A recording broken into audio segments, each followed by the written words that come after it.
గుంటూరులోని జనచైతన్య వేదిక కార్యాలయంలో బుడమేరు నేర్పిన గుణపాఠాలు అనే అంశంపై చర్చాగోష్ఠి జరిగింది. ఈ కార్యక్రమంలో నీటిపారుదల రంగ నిపుణులు లక్ష్మీనారాయణ పాల్గొని మాట్లాడారు. బుడమేరు వరద చరిత్రలో కనివిని ఎరుగని నష్టం మిగిల్చిందని అన్నారు. ప్రభుత్వం దాదాపు 7,000 కోట్ల నష్టం జరిగినట్లు ప్రాథమికంగా అంచనా వేసిందని, అయితే ఈ అంచనాకు 2 రెట్లు అదనంగా నష్టం వాటిల్లి ఉంటుందని చెప్పారు. బుడమేరు వరదలను జాతీయ విపత్తుగా కేంద్రం ప్రకటించి సహాయం అందించాలని కోరారు. ప్రధాని నరేంద్ర మోదీ, హోంమంత్రి అమిత్ షా తక్షణమే స్పందించారని గుర్తు చేశారు. వరద బీభత్సం చరిత్రలో కనీవిని ఎరుగనంత నష్టం విజయవాడ నగరానికి కల్పించింది. ప్రభుత్వ అంచనా 6,888 కోట్లుగా ప్రాథమికంగా కేంద్ర ప్రభుత్వానికి విన్నవించినప్పటికీ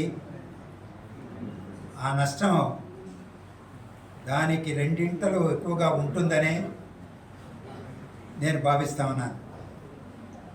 అలాగే ప్రజలకు జరిగినటువంటి నష్టం చిన్న చిన్న వ్యాపారస్తులు కావచ్చు, పారిశ్రామికవేత్తలు కావచ్చు, పేదవాళ్ళు కావచ్చు, మధ్యతరగతి కుటుంబీకులకు జరిగినటువంటి నష్టం, గ్రామీణ ప్రాంతంలో రైతులకు జరిగినటువంటి పంట నష్టం, లక్షల ఎకరాల్లో పంట మునిగిపోయిన హృదయ విదారక పరిస్థితి నేను చూసి వచ్చాను.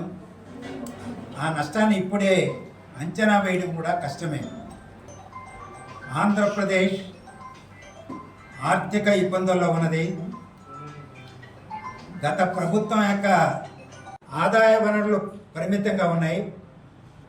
ఈ నేపథ్యంలో ఈ విపత్తు